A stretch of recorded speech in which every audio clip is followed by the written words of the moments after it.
Now, when do you even start this baby registry?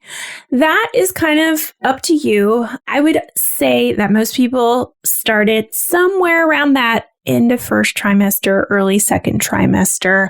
Some people start it day one. They just peed on a stick and they are like, let me start my baby registry.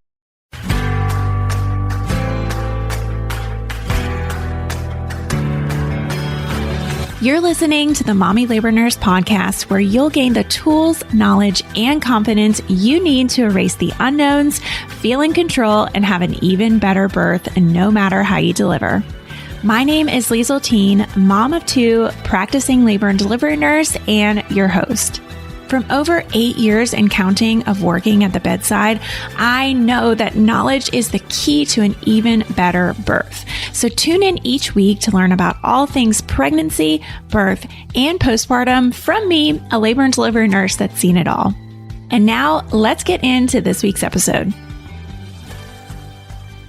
Welcome back to the Mommy Labor Nurse podcast. This week, I am doing the first episode in a little series I'm calling Baby Registry 101. It's a series. Let's do it.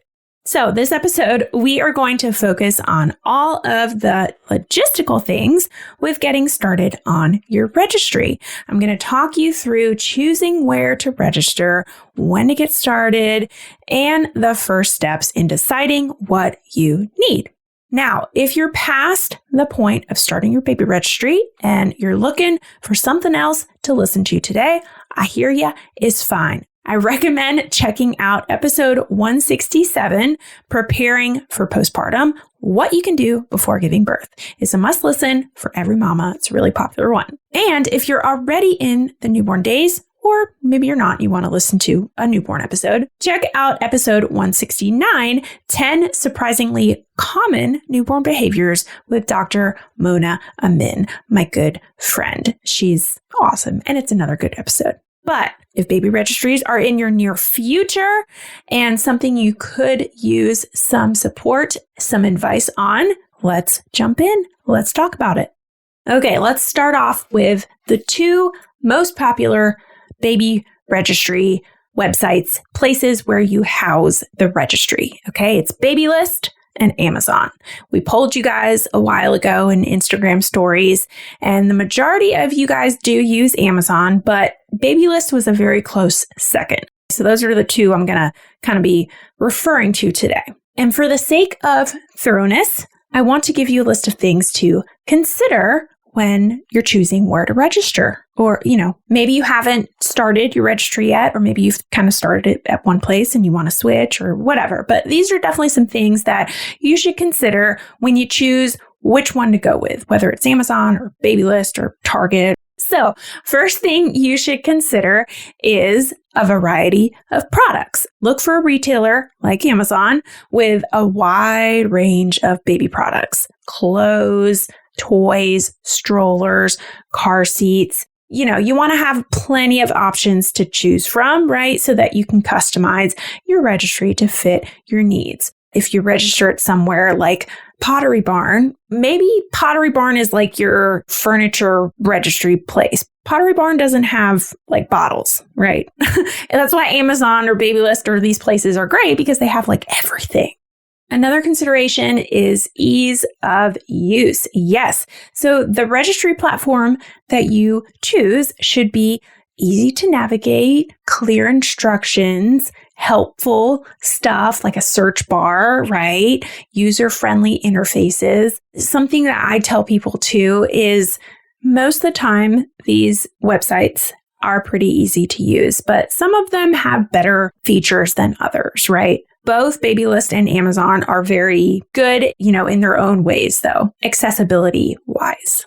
Another thing to consider is something called a completion discount. Do you know what that is? I didn't know what that was until I was pregnant and I made a registry, but it's apparently this thing that some retailers offer that they give you like a discount on any items that remain on your registry after your due date has passed. And this can be a great incentive to choose a particular retailer for your registry. Sometimes they give like really, really good discounts. So just keep that in mind. And then finally, registry perks, kind of like this completion discount, but there are other perks sometimes with different retailers. Sometimes they give you free samples. I remember when I did, was it Target or what? I don't remember where I registered for Walter. I think I did Amazon and Target, but one of them sent me like a little welcome, gift package, and it had like a bunch of bottles and just a bunch of like random like little things in there. Some places give you gift cards, other rewards, stuff like that. So that's just something to consider.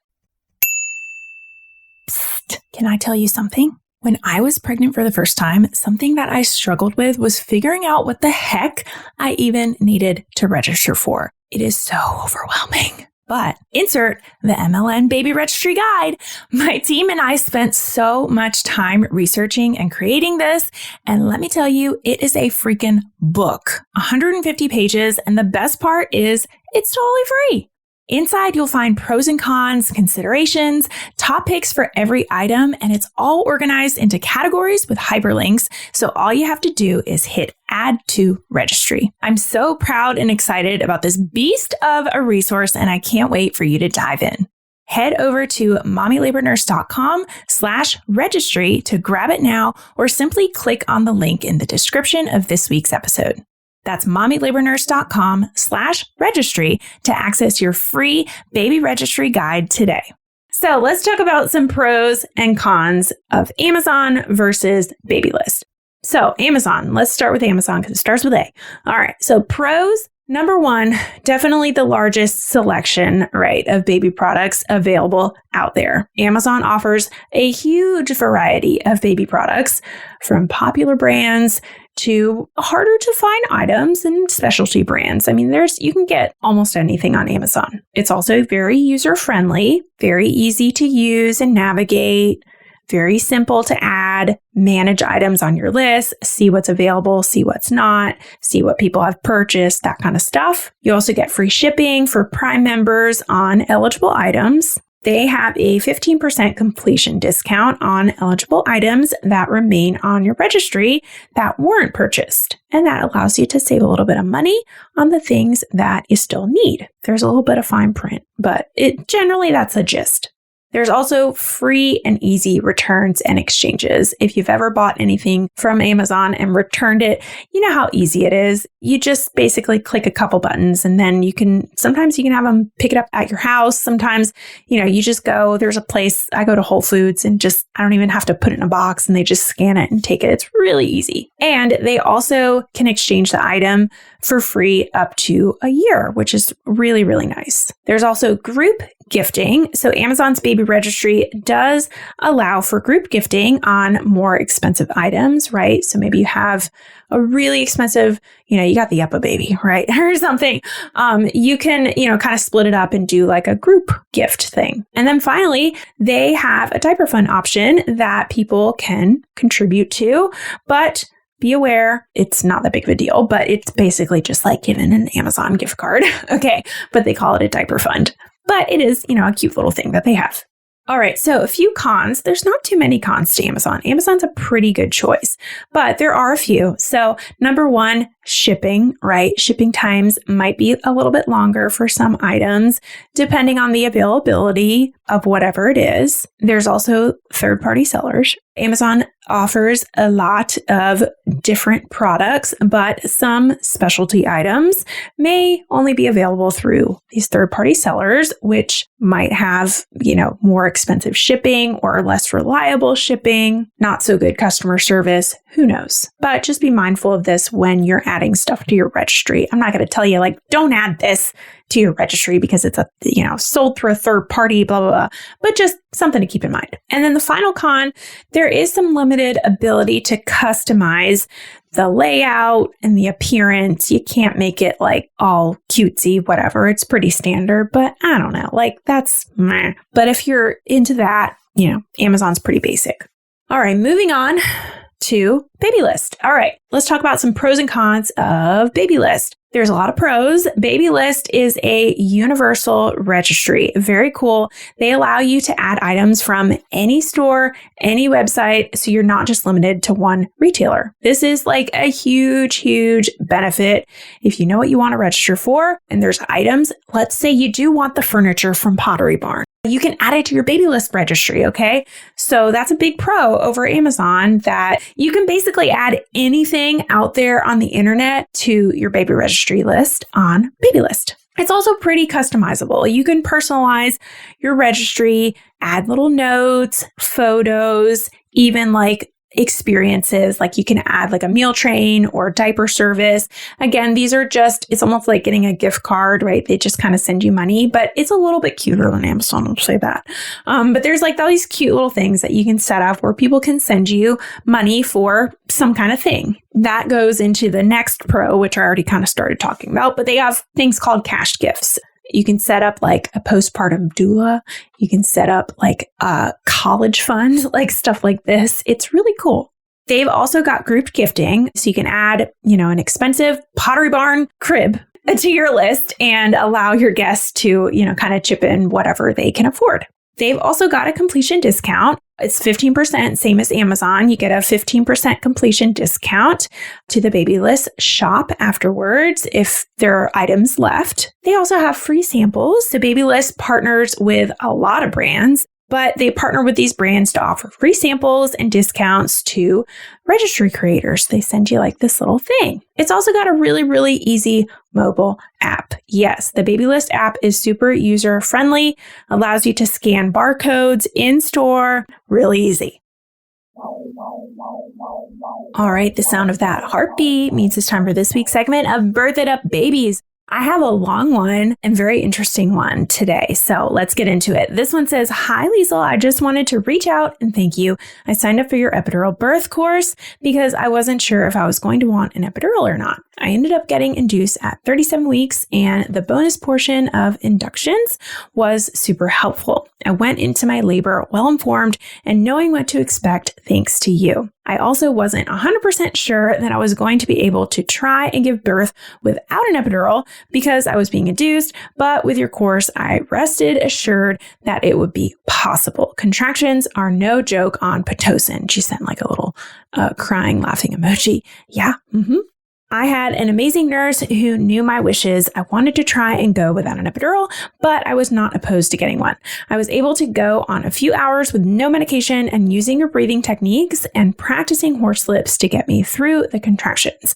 I got to the point where I didn't know if I was going to be able to control the pain for the whole duration of my labor, and I asked my nurse if contractions were going to get worse. She let me know that she was still going to have to up the dosage of Pitocin to get my contractions more consistent, so I let her know I was thinking I might need the epidural. Yep, a lot of people get to that point. Very common to be like, I think I need an epidural. This is a little much. She offered me some pain medication that lasted about 45 minutes, and I was able to take a break from the contractions. Once the pain medication wore off, I went back to breathing techniques and horse lips, and then had another dosage of the pain medication. Doing the horse lips is probably the reason I was able to give birth with no epidural. It helped out so much to control the pain. So once again, thank you so much for helping me become so informed and giving me all the right tools to give birth. My sweet baby girl is turning 3 months in a few days, and I'm barely getting around to typing this out. LOL. #mom5. She's so cute. Oh, it's okay. Even if you gave birth like years ago and you took my course, send me a message. It's fine. Better late than never. I love getting these messages. Okay. She says, "But I wanted to make sure I let you know what a great source your class was." Oh, and then she sent me a little picture of her in her hospital bed kissing her baby. It's so cute. Ugh, I love it. If you want to have an even better birth, just like this mama, head on over to mommylabornurse.com/courses to learn more about our 3 online on-demand birth courses. All right, now let's talk about some of the cons. So number 1, it's not as well known, okay? Not as popular as Amazon. So really the only con there is some of your guests might not be as familiar with it. I had a baby over 7 years ago. And honestly, I was going to use Babylist because I love Babylist. But the reason I did not use Babylist the first time was because of this, because I have relatives who they know how to use Amazon, but it was just like, it wasn't also what it is now. But yeah, so just take that into consideration, right? Like sometimes people are just a little bit less tech savvy and they are like, what? Can't I just go on Amazon and get you blah, blah, blah, blah, blah? So just that's a con. Another one is like Amazon, there's potential shipping issues, right? You can add items from any store, but that also is a downside because you can add items from any store and they can go out of stock. Maybe Pottery Barn doesn't have that crib in stock and you got to wait like 3 months. You never know. There also might be transaction fees. So Babylist charges a transaction fee, okay, for cash gifts. So that can be a downside for some users, but it's just those cash gifts. But that is a con for sure. Now, when do you even start this baby registry? That is kind of up to you. I would say that most people start it somewhere around that end of first trimester, early second trimester. Some people start it day one, they just peed on a stick and they are like, let me start my baby registry. I think it's really a personal decision of when you get it started. There's really no perfect time, but I would say probably most people start it around that second trimester. I also want to put it out there. You don't have to just pick one place. I've been invited to plenty of baby showers where the invitation says, registered at Babylist and Amazon and Pottery Barn. And I didn't think of anything of it. Who cares? All right. And finally, before we wrap up, what do you do when you actually want to start this process and you're like, I'm ready. Okay, guide me. Guess what? I have a guide. Yeah, I've got my baby registry guide for you. It's got 9 different sections and it goes over everything: clothing, health stuff, furniture. It's not just a checklist. It's like a guide basically of pros and cons, various things to consider when you look for, these different items to put on your baby registry. It's really, really great. So whether you're on, a tight budget or you're looking for the best of the best and you just really need a guide, I got you covered. Check out my baby registry guide. It's in the show notes. It's got shoppable links to all the different products at every price point. It's really, really great. And the people who have grabbed it already totally, totally love it. So if you're on the hunt and you need some extra help, definitely grab that guide. It's totally free. All right. Well, that is it for this week's episode, all about Baby Registries 101. Like I said, this little series. So stay tuned. Next week, I'm having Rebecca Decker, Evidence-Based Birth. She's coming on my podcast. You guys, I've already recorded this episode with her, so I already know what we talked about and everything, but you are not going to want to miss this episode. This was such a good recording, such a good episode I did with her. Oh, I can't wait to share it next week. Already feeling a little more confident about pregnancy, birth, and newborn life? Don't forget to hit that subscribe button so you can continue to erase the unknowns and never miss an episode. And if you're looking for even more, Instagram is definitely where I hang out the most. Come join our community of more than 500,000 moms for birth education, tips, and solidarity.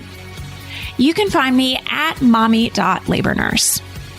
Check out today's show notes and a searchable library of every Mommy Labor Nurse podcast episode at mommylabornurse.com/podcast. And while you're there, be sure to head to the blog to learn about our online birth classes too. See you next week. And remember, you can have an even better birth no matter how you deliver.